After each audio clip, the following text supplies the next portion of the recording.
1. I'm a paramedic, and after many years of working regular ground ambulance, I decided I'd had enough. My whole career I was either a glorified Uber driver, being spit on by drunks, bit by meth heads, or chauffeuring people between hospitals, though once in a blue moon I saved a life. There isn't a lot of different jobs you can parlay an EMS career into, so I elected to move into the private sector, and got a job doing basically the same thing at a mine in a remote environment. Worked 2 weeks straight with 2 weeks off, less stress, and an enviable salary. On the surface, it was a sweet gig. Almost heaven compared to the regular stretcher jockey job I came from, and it would have been such if not for the absolute psychopath who managed the EMS services out there. I didn't work directly for the mine's operator. Instead, I was employed by a contractor. The contractor, my local boss, as he was called, was a golden boy as far as the mine co was concerned. There wasn't an ass he didn't kiss or bigwig he wouldn't suck up to. And I admit he could be charming, quite adept at impersonating a human being, actually. It wasn't long before I discovered he reserved decency for everyone but his subordinates. His behavior started out as petty micromanaging, which was irritating, but then progressed to insults, put-downs, name-calling. "Hey, dumbass," was his usual way to get my attention, and outright hostility. The man clearly enjoyed being a small-time workplace despot, and knew he could get away with it because of his reputation with our paymasters. It was around the 2-month mark before I really warmed up to my co-workers. There were 8 of us, including myself, and the dipshit in chief, and not one single one of them spoke a nice word about him. Most were resigned to him acting like a massive cunt because the 2-week holiday every month, along with the pay rate. They also told me every complaint only fell on deaf ears, provoked retaliation, and again his relationship with the client made him nigh untouchable. This is when I started recording everything, and did so with these 2 assumptions. 1. Company would only act with serious proof of malfeasance. 2. His acts of bastardry would only escalate. Neither assumption proved false. I had nearly 3 months of audio tapes of him just being his regular asshole self before he went too far. About a week into the shift, I showed up to our station and was called into his office, only to be informed I was being let go and my replacement would be there in a few hours. I was to go back to our accommodations, pack my shit up, and report back there. Well, fuck, I thought, before doing as I was bidden. Upon arriving back to the office with my suitcases, this sadist started laughing and said, "No one's coming to replace you. You're so fucking gullible." It was a mock firing, and I'm sure he feverishly jacked himself off to it later that night. I was livid, and let loose on him, finally ending a tirade with a malicious hint. Can you imagine what the office would do if they could have heard all this bullshit? Unrepentant to the last, he coldly stared at me before replying. "Can you imagine what they would do if a bunch of empty beer cans turned up, and I told the office I saw you drinking?"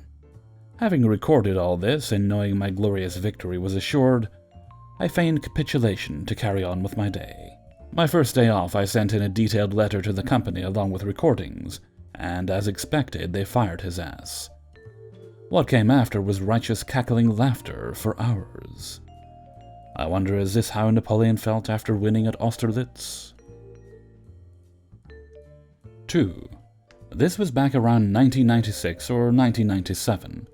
I went into what was, at the time, a major computer and electronics store. I had my heart set on buying a particular laptop. I had done my research, and they had the exact one I wanted. It was a Saturday, and I was looking forward to spending Sunday getting it all ready to take to work Monday. Our company only provided desktop computers, and having a laptop meant I could take work home with me, and not have to remote in as much over dial-up modem and waste time downloading things. I could already envision how I would become the very model of productivity. I picked up the laptop, plus laptop bag, Ethernet card, PCM, CIA, and modem card. The total price for everything was around $2,800. This was back when large purchases were still routinely made by check. Stores would validate that checks were good electronically with services like CheckFax, similar to the way credit card transactions are validated through MasterCard, Visa, Amex, etc. Well, the store's modem was down and they could not connect to whatever system they used to validate checks. I had a debit card, but back then there was like a $200 daily limit on how much you could charge on your debit card. I know, the Stone Age, right? I told the store manager that there was a number for my bank you could call. It was conveniently on the back of my debit card, and they would provide verbal authorization over the phone. The salesperson, who would get a commission for the sale, already had the bank on the line. The store manager flat out refused to accept a check authorization unless it came through their system, which was down. He said he would not take my check, and I would have to come back on Monday when the system was working again. No matter how much I and the salesperson tried to reason with him, he was not going to budge. Now, normally this would have steamed me so much that I would have taken my business elsewhere, but I really wanted that laptop. They were the only store in town that carried it, and I didn't want to wait for mail order. Must have new toy now! So, if he didn't want to take my check, fine, I'd pay cash. Lots of it. On Monday, I went to my bank and said I wanted to withdraw $2,800 in $1 bills. I thought about asking for quarters, but figured no one would have that many quarters on hand.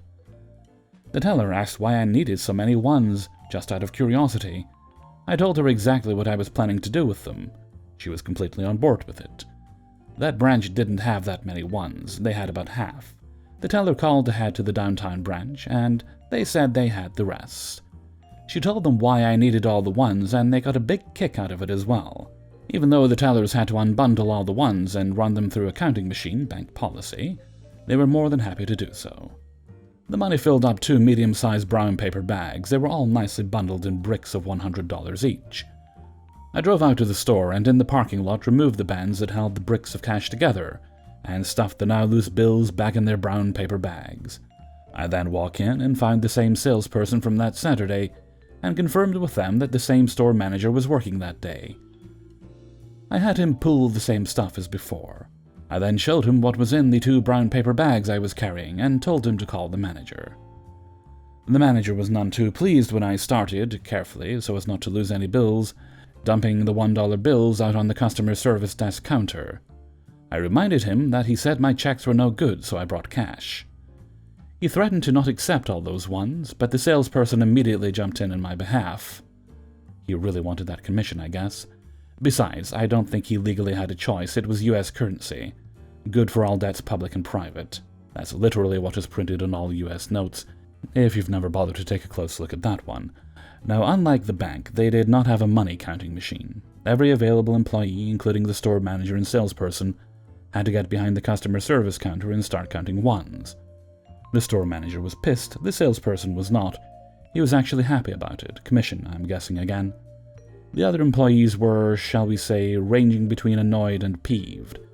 It took them quite a while to count it all. I then dropped the precise change on the counter to complete the sale price, 82 cents. As I was leaving with my new toys, I asked the store manager if he was going to give me any more trouble about taking checks in the future. I did not wait around for his reply. About a month later, a friend of mine stopped in the same store. He said to one of the salespeople that he was a friend of mine and if he knew about what had happened. The salesperson just happened to be the same salesperson who sold me my laptop. He said that it actually turned out to be kind of convenient. They had to put all those ones in the safe, and ever since, they had not had to send anyone to their bank to pick up $1 bills to make change. I just want to clarify one point.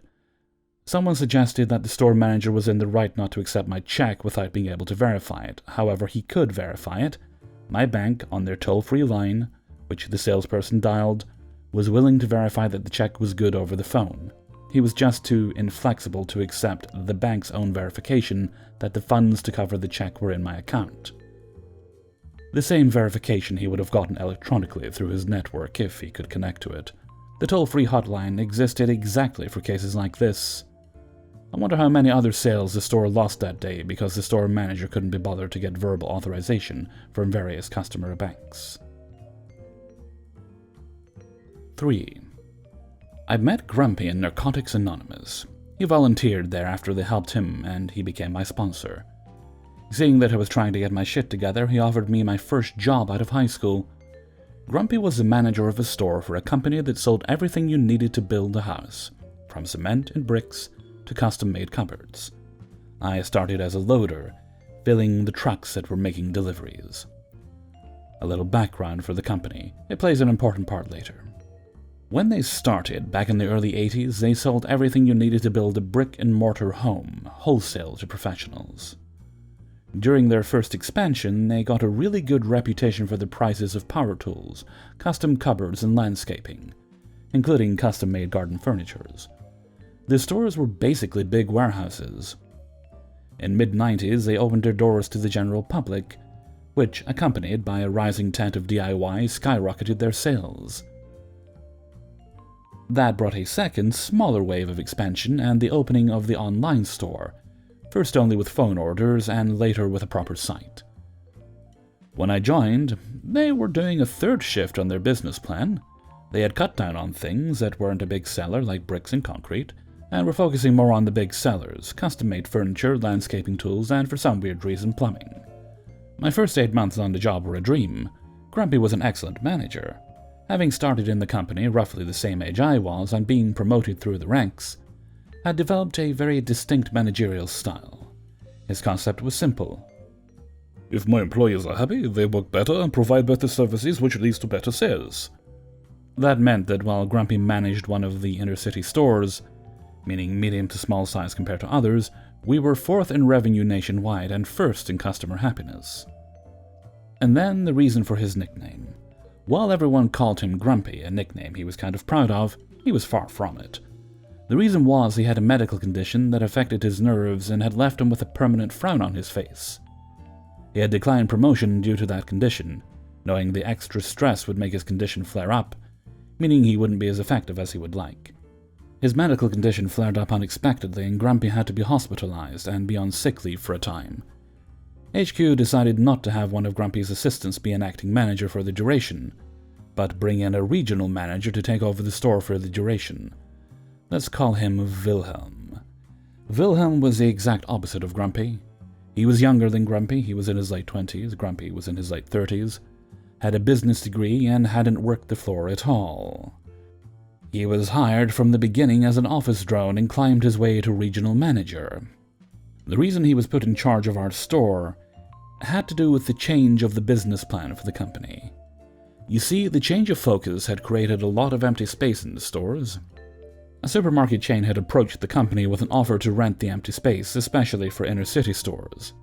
The company had accepted and placed regional managers in the key stores to help with integration. The thing is, the supermarket chain had a reputation for being bad employers. That was reinforced by one of our tellers who had worked for them for 3 years before quitting to join us. Wilhelm didn't help also. His managerial style was based in only one concept: make more money in any way possible. He started by changing our schedule from monthly to weekly, raising the sales targets to unrealistic heights, and always demanded more. In the first 2 weeks, 6 experienced people had left, 4 quit and 2 fired, and replaced by young, inexperienced people that were easier to manipulate. And then the integration happened. The floor was first to feel the problem. The supermarket opened its doors and was understaffed. Wilhelm started sending people over to help 4 to 6 hours, while also demanding they still work their regular shifts. If someone declined, he or she was written up, 2 write-ups in 6 months, and you were fired. Then Wilhelm came to lay the law in the loading bay. The loading bay was shared between the 2 stores. Wilhelm declared that we had to first help the 2 guys of the supermarket unload their trucks, because their products were perishable, and then started loading our own trucks. That would throw our delivery schedule to the wind. The loading crew worked 5 to 1 p.m. We loaded the first trucks that had longer to travel, so they will be ready to leave at 7 a.m. at the latest. The company had a next-day delivery policy for a 150-mile radius. What Wilhelm declared meant we couldn't start loading our trucks before 7:30, and they couldn't start their route before 9:30 a.m. We said as much, but Wilhelm didn't care. He said we had to do both jobs. When someone inquired about overtime, Wilhelm said no. He said we already made too much money with unsocial hours, 5 to 8 a.m., and leaving early, so he wouldn't approve overtime. So, from a nice environment that you wanted to work for, we all started getting miserable. We lost 10 people in the loading crew in a month because of the new rules. The new hires didn't last long. The floor was a mess also, started turning personnel faster than a dollar hooker. Anyone who is staying is either looking for another job, is afraid of unemployment, or is too young to know better. The sales had a very small decline, but customer happiness is plummeting fast. After almost 6 months, all the old guard that was left was ready to quit, but our savior came back.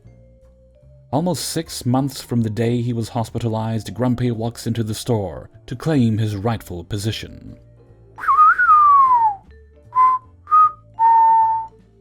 He isn't a knight in shining armor riding a pure white horse carrying a legendary sword.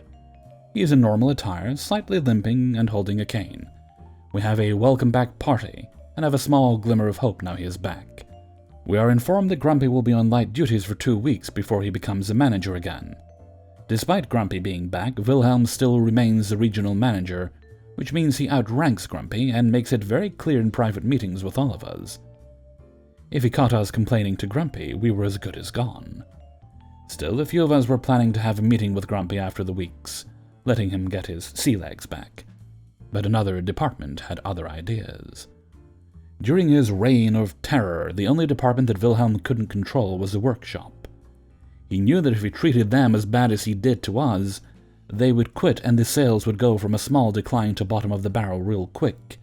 As I said, custom-made furniture was the #1 seller. So the head carpenter had a meeting with Grumpy on his second day talking about the future of the workshop. In reality, the guy spilled the beans on Wilhelm. With the pretext of catching up with the changes, Grumpy has meetings with everyone, learning what Wilhelm had done and why he had so many new staff. You could feel he was getting angrier with every meeting. He also had an open-eye meeting with the manager of the supermarket. Finally, the time had come that he is the manager again. The revenge. On his first day back as a manager, Grumpy notifies everyone of a mandatory meeting after the store is closed. He has a solution. So gather in the store after closing hours. And Grumpy lays out the plan. For the next couple of days, nobody except him is coming to the store. If anyone calls us, we should direct them to him, which we did, when we started getting calls about the store being closed. Grumpy's answer to HQ was simple. The staff was working on a second job during their shifts, which is a breach of contract, so I had to fire them all and find new staff. That caught HQ's attention because nothing of the sort was reported in the past 6 months. They asked Grumpy for evidence, which he happily provided with our written testimonies, which brought a shitstorm on Wilhelm. You see, Wilhelm had an arrangement with the supermarket manager. He got a kickback from our unpaid labor from the supermarket, and the manager offered the same thing to Grumpy. He also included that Wilhelm regularly declined to sign overtime, which meant that if any one of us went to the labor department, the company would get a really huge fine. The aftermath. Wilhelm quickly got fired. We all received calls to interview with the company for an open position. We all received severance pay for our firing, plus most of the unpaid overtime, about 80% of it. Almost all of us went back to work with a small pay rise based on experience. The company took a long, hard look on the supermarket chain and distanced themselves from them. They stayed until their lease was over, but no shared employees anymore, and a lot of theirs jumped ship to our side. Next time Grumpy had to take time off, one of his assistants took over. 2 did a stellar job, leading to be promoted to managers in other stores. Grumpy brought back his usual managerial style, leading again to a rise of sales and customer happiness. I left the job 3 years later for a better paying position, but I still remember Grumpy as one of the best managers I ever had. Unfortunately, what brought this story back to my mind was due to the recent death of the hero of our story. Grumpy, you will be missed. 4. I was almost 18 in my senior year of high school, and I was, and still am, super into fashion. I got this great skirt that was admittedly short, but still pretty clearly within my school's dress code. Of course I had to show it off, paired with a completely opaque pair of black tights and some sturdy boots. Not an inch of my actual leg could be seen. I stepped out of the car as my dad dropped me off. The closest administrator, Ms. Bell, took this for me trying to make an inappropriate skirt passable enough to walk by her to my first class, and she wasn't having it. She immediately, and not very nicely, told me I had to go change into scrub pants provided in a place we had called the Choice Center, which was also where kids who misbehave get sent for ISS or detention, and it's called that because it's where you go to deal with the consequences of your choices. I asked how it was out of dress code and demonstrated that it was the right length. She refused to elaborate and threatened to write me up if I didn't get going. I arrived in the Choice Center and explained what had happened. The male administrator looked me up and down confusedly and told me I was fine. He sent me to my first class with a late pass and no scrubs. I guess he talked to Ms. Bell, or maybe she just really had it out for me, because no sooner than 15 minutes after I arrived in class did my teacher receive a call from the front office. You guessed it, it was Ms. Bell asking for confirmation that I had changed. My first period teacher knew nothing of the morning's events and told her no, I hadn't changed, but also that I didn't need to, as I was within the dress code. That wasn't good enough. Ms. Bell sent someone to escort me to the office to meet with her personally. I made my way into Ms. Bell's office where 2 other administrators were present. They didn't say a word while I was there, they just spectated. Ms. Bell informed me that I had interrupted the meeting she was having with them by not complying earlier, or something to that effect. I told Ms. Bell that my outfit had been approved and I didn't have any scrubs to change into because they weren't ever given to me, and she didn't buy it. Here's the malicious compliance you're waiting for. She insisted that I had scrubs in my bag to change into, and wouldn't look into my bag when I opened it to show her that I didn't. She told me, verbatim, to take off that skirt, put on the scrubs from your bag, and give me the skirt for safekeeping, so I know you don't put it back on like you must have already. She told me I was wasting her time. I widened my eyes and dropped my backpack, feigning surprise and innocence. I raised my voice an octave. You want me to undress? You want me to take my clothes off and give them to you? Great choice of words, Ms. Bell. Without giving her a chance to respond, I unzipped the skirt and took it off right there. I had very little shame and a pretty strong distaste for authority, I will admit. She wants me to undress. Sure. My tights are completely opaque anyway. Keep the skirt. I'll wear this. I handed it to her, and she stuffed it in her file drawer.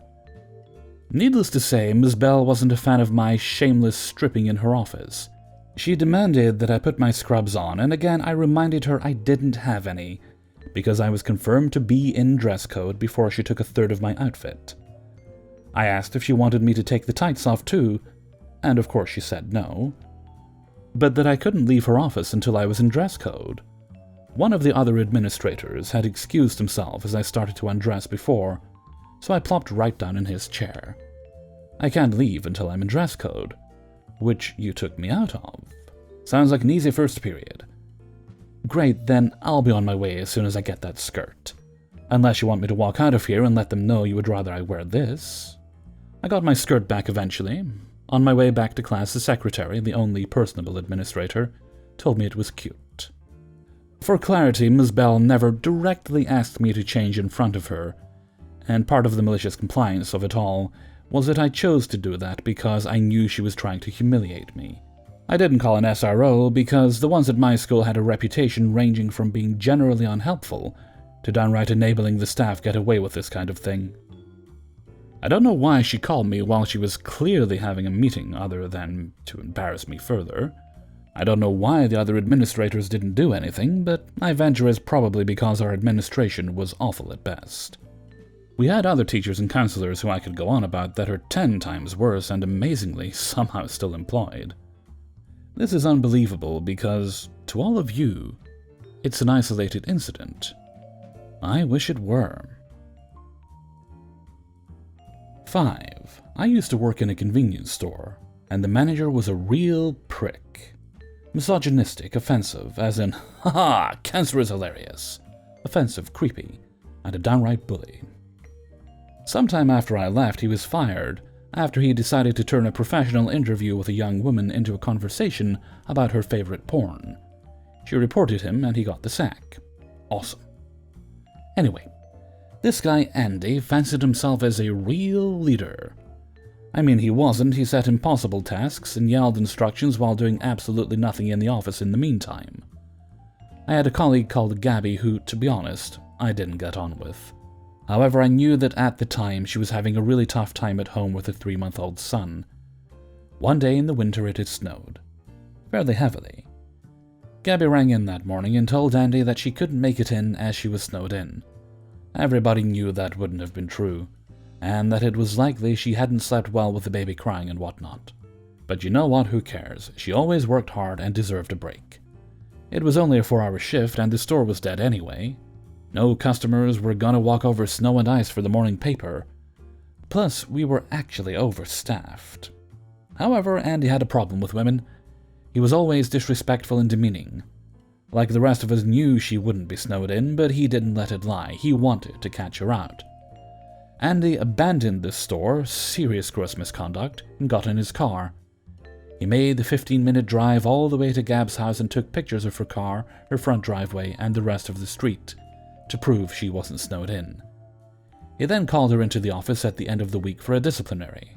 When she came out, she was in tears. She was on a final warning. Andy wouldn't want a dismissal on his quarterly record, so he basically just threatened her instead. This didn't sit well with anybody. We hated him anyway, but he went too far in making a single mom cry over something so ridiculous. Well, here's the good part. What Andy didn't realize was that on the last work night out, he has drunkenly revealed to the team that he was a serial cheat. He would regularly cheat on his wife of 18 years. He also has 2 teenage sons. He would justify it as having natural male hunger, if you've ever heard a more disturbing quote. Andy used to tell his wife that on an evening he finished at 11 p.m. That was a lie. He never worked later than 9 p.m. After an evening shift, he'd go and fuck whichever side piece he had going on at the time. Well, one evening he finished at 9 and got in his car and started driving. What he didn't realize was that Gab, who wasn't on shift that day, had dropped her son off at her mum's house and had waited outside the store in her car for Andy to leave. She tailed his car all the way to his hookup house and parked 3 houses down. She then proceeded to take pictures of Andy hugging and kissing this random woman, before pulling her inside and slamming the door. You can see where this is going. Andy didn't come into work for a week. When we saw him next, he looked broken. His wife had been anonymously sent pictures of him getting off with another woman. She had kicked him out and had contracted a solicitor to start a divorce process. His sons had blocked his number and wanted nothing to do with him. Of course, he knew who sent the pictures, but he had no proof, no evidence. Gabby stayed at the store for another 3 months before moving into a recruitment position for a pharmaceutical company. As far as I know, she's still there today and doing well. As for Andy, I have no idea whether the divorce went through or not. I blocked him on all social media after I left the company, about a month after this whole thing. What I do know is that he's a disgusting, reprehensible human being who thought he was invincible. He thought he could walk all over people, bullying and belittling as he went. Well, he soon realized that nobody is invincible, and I thoroughly enjoyed watching his collapse. Hey everybody, Hellfreezer here, and thank you very much for listening to Revenge is Ice Cream, episode 73. And thank you very much to everybody who allowed me to use their stories in this video. Do we have any shout-outs for this video? I don't think we do, but let me just double-check. No, we don't. Well, thank you nonetheless. Okay, well, my sleep schedule is completely kaput right now. I woke up at 4 a.m., second day in a row, after sleeping a full night, so that's at least something. And work will be done probably by 8 a.m., which will give me the rest of the day to do whatever it is I need to do. I suppose that's a good thing. Okay, I'm going to head off for now, so until next time, thank you very much for listening, and take very good care of yourself.